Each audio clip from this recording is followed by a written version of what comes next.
Hello दोस्तों, नमस्कार। कैसे हैं आप लोग? उम्मीद करते हैं अच्छे से होंगे और आप लोग का पढ़ाई भी अच्छे से चल रहा होगा। बच्चों, आज देखने वाले हैं क्लास 10 का ही क्वेश्चन नंबर 5 जो एक्सरसाइज 6.4 है। आइए क्वेश्चन देखते हैं क्या है। एक त्रिभुज ए बी सी की भुजाओं ए बी, बी सी और सी ए के मध्य बिंदु क्रमशः डी, ई और एफ है। तो त्रिभुज डी ई एफ और त्रिभुज ए बी सी के क्षेत्रफल का अनुपात ज्ञात कीजिए। ये बहुत अच्छा क्वेश्चन है और इसे कई बार पूछा भी गया है एग्जाम में। तो देखते हैं कि इसका डायग्राम कैसे बनेगा। कह रहा है कि एक ए बी सी त्रिभुज है, तो एक त्रिभुज बनाएंगे ए बी सी।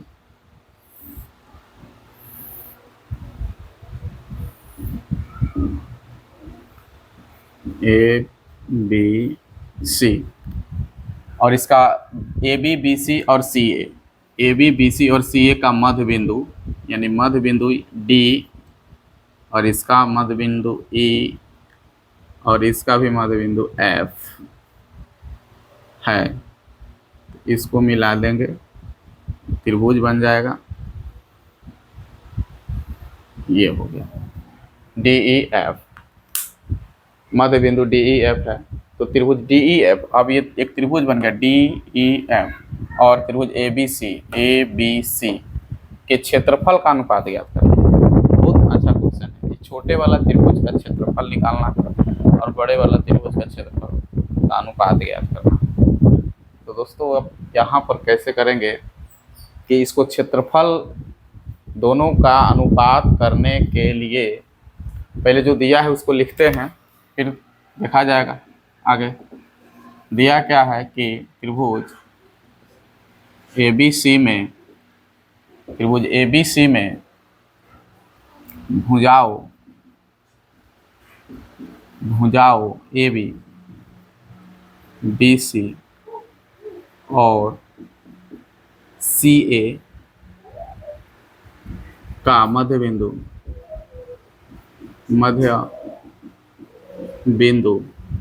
क्रमशः डी, ई तथा एफ है। इतना ही दिया हुआ है। तो यहाँ पर जो त्रिभुज ए बी सी है इसका मध्य बिंदु डी ई एफ दिया हुआ है, मध्य बिंदु। तो इसमें मध्य बिंदु पर में लगेगा। क्यों लगाएंगे मध्य बिंदु पर में? क्योंकि मध्य बिंदु पर में जब लगाएंगे यहाँ पर, तो ये जो डी एफ जो रेखा है ये बी सी रेखा का आधा होता है। यानी इसमें जितना भी रेखा है छोटा वाला त्रिभुज का वो भुजा है वो बड़े वाला के सामने वाला से आधा होता है। ठीक है, तो यहाँ मध्य बिंदु पर में से हम लिख सकते हैं। तो पहले हम क्या कर लेते हैं, यहाँ पर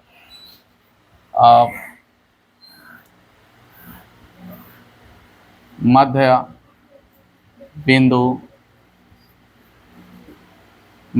पर में, ये 9 क्लास में सिद्ध हुआ है। परमेय से मध्य बिंदु परमेय से त्रिभुज डी ई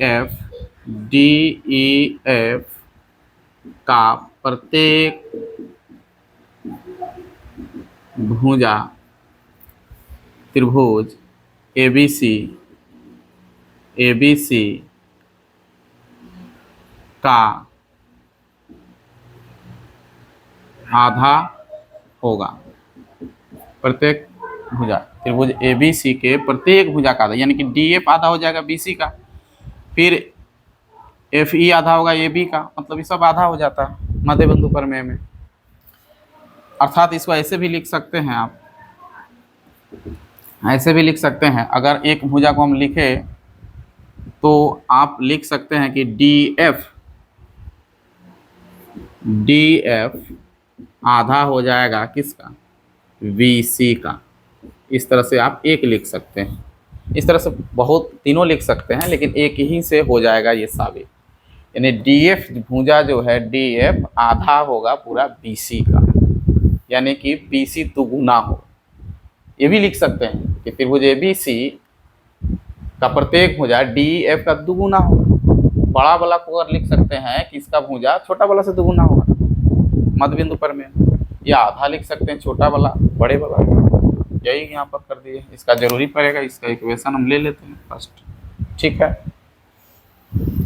इसके बाद एक चीज और इसमें ध्यान दीजिएगा, जब ये मध्य बिंदु है, सब मध्य बिंदु इस त्रिभुज एबीसी का, तो ये जाहिर सा है कि DF समानांतर होगा VC का, और FE समानांतर होगा AB का, और DE समानांतर होगा AC का। एक इस चीज को भी यहाँ पर लिख लेते हैं, और यहाँ पर हम लिख सकते हैं, और जब ये मध्य बिंदु है D, तो हम लिख सकते हैं कि DE समानांतर होगा AC तथा EF समानांतर होगा, ये EF समानांतर हो जाएगा AB, तथा एक और इसमें निकलेगा आपका DE हो गया है AC के समानांतर, DF समानांतर हो जाएगा BC। ये भी ध्यान में रखना है, जब मध्य बिंदु दिया हो, किसी भी त्रिभुज में मध्य बिंदु दे रखा हो, तो उसका भुजा सामने वाले भुजा का समानांतर भी होती है और आधा भी होती है। ये भुजा इसका समानांतर BC का भी होगा, आधा भी होगा। ये दो इसमें नियम है दे रखा हुआ। तो अब यहाँ पर क्या करेंगे, क्षेत्रफल तो निकालना है, इसका दोनों का क्षेत्रफलों का अनुपात निकालना है। तो दोनों का क्षेत्रफलों का अनुपात निकालने के लिए, इसमें क्षेत्रफल की बात हो रही है, तो क्षेत्रफल कब हम बराबर चाहे अनुपात कर सकते हैं, जब ये दोनों, उनका भुजाओं का भी अनुपात निकालना होगा, क्योंकि भुजाओं का ही निकलेगा। तो ये दोनों त्रिभुज समरूप होना चाहिए। कौन सा? ये छोटा वाला और बड़ा वाला, दोनों त्रिभुज जब समरूप हो जाएंगे तब उनका क्षेत्रफल पर दिमाग लगेगा, ठीक है। तो यहाँ पर अब हम लोग क्या करेंगे कि इस त्रिभुज को DEF को ABC से समरूप करेंगे। अब समरूप कैसे करेंगे, तो इसके माध्यम से हो जाएगा। ये जो समानांतर दे रखा है ना, इसमें अब देखिएगा कि क्या हो रहा है ना, कि त्रिभुज, अब इसके अंदर देखिएगा BDFE एक समानांतर चतुर्भुज इसमें बनेगा। जब ये भुजा इस भुजा के समानांतर है, तो हम इससे एक समानांतर इसको हम अगर थोड़ा सा घेर ले, तो देखिएगा कि ये आपका DFBEB, यानी ये एक समानांतर चतुर्भुज बन जाएगा। तो जाहिर सी है कि ये एक समानांतर चतुर्भुज बनेगा, तो इसका कोण ये B, समानांतर चतुर्भुज जानते ही हैं, आमने सामने का कोण बराबर होता है, तो इस कोण के बराबर हो जाएगा। जब समरूप करना है तो इसका प्रत्येक कोण बराबर करना हो। फिर इसको हम अगर झाँक ले थोड़ा सा देर के लिए, इसको इस तरह झाँक ले, तो अब देखिएगा यहाँ से DECF, ये भी एक समानांतर चतुर्भुज। ये भुजा जब इस भुजा का समानांतर है, तो ये भी तो समानांतर ही होंगे, तो आपका ये समानांतर चतुर्भुज बन जा रहा है। तो इसमें भी आपका ये कोण इस कोण के बराबर हो जाएगा, जाहिर सा। फिर इसी प्रकार आप इसको झाँक लीजिए और इसको झाँक लीजिए, तो अब आइए ADEF, इसको अगर लेते हैं आप, तो ये भी समानांतर चतुर्भुज है, क्योंकि ये समानांतर है, ये समानांतर है, तो इसमें ये कोण भी बराबर हो जाएगा इस कोण के, संगत कोण। अब गौर से देखिए, तो इसका प्रत्येक कोण बड़े वाला त्रिभुज के प्रत्येक कोण के बराबर हो गया, ये समरूप हो जाएंगे। तो इसको लिखना पड़ेगा, यहाँ पर लिखना होगा आपको, क्या लिखना होगा कि चतुर्भुज, समानांतर चतुर्भुज, समानांतर चतुर्भुज BEFD,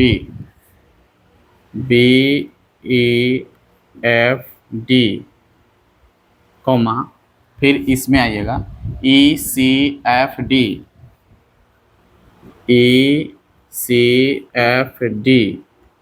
तथा अब एक ये है, तो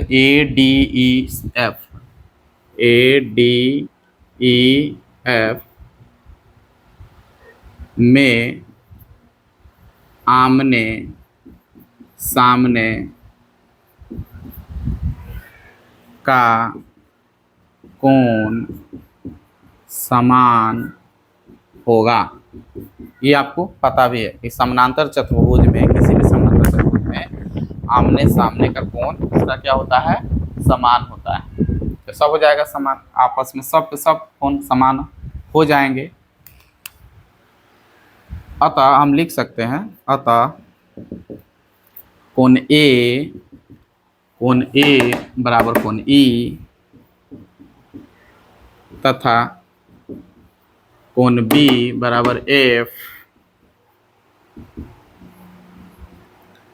तथा कोण डी बराबर हो जाएगा कोण सी।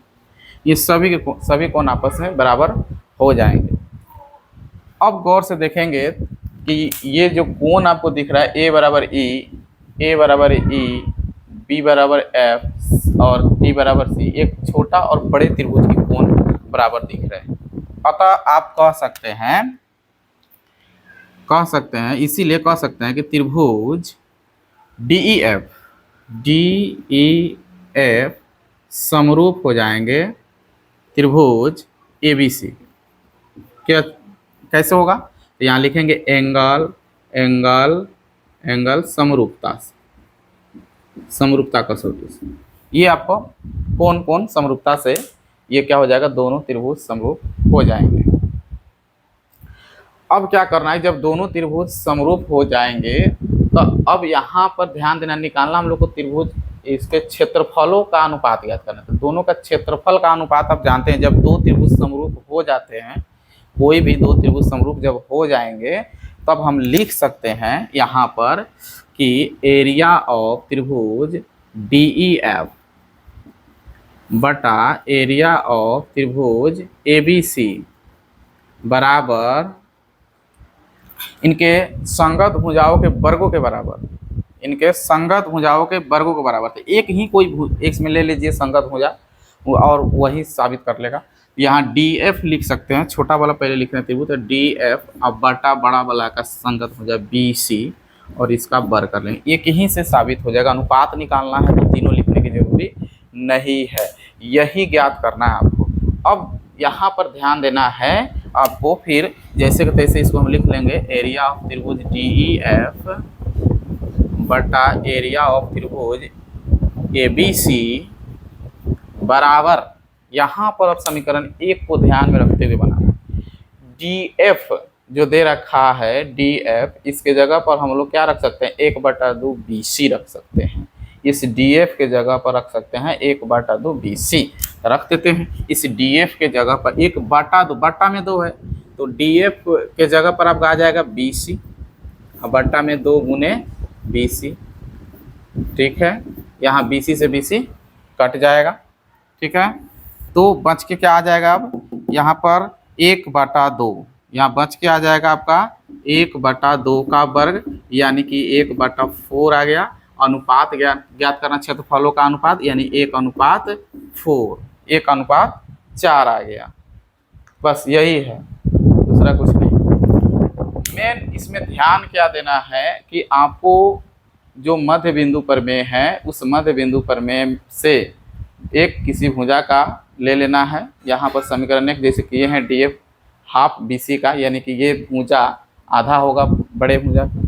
ठीक है, या जिस तरह से ले लीजिए, ये भुजा अगर लेना है हाफ तो इस AC का ले लीजिए और दोनों त्रिभुज को समरूप साबित कर दीजिए। जब दोनों त्रिभुज समरूप साबित हो जाएंगे, यहीं पर कन्फ्यूजन उत्पन्न होगा आप लोगों को थोड़ा सा टेंशन कि यहाँ पर ये कैसे लिख दिए हैं चतुर्भुज। तो ये DE समानांतर जो AC है, इसी पर ध्यान देना है आपको। DE समानांतर जो AC है, तो ये पूरा भुजा समानांतर DE के, तो क्या ये भुजा भी समानांतर नहीं, ये छोटा वाला नहीं लिख सकते इसके, क्योंकि पूरा आया है, तो इससे ये लीजिएगा समानांतर। जैसे ये भुजा पूरा का समानांतर, तो ये भी भुजा इस भुजा का समानांतर, इसी से एक चतुर्भुज बन जाता है।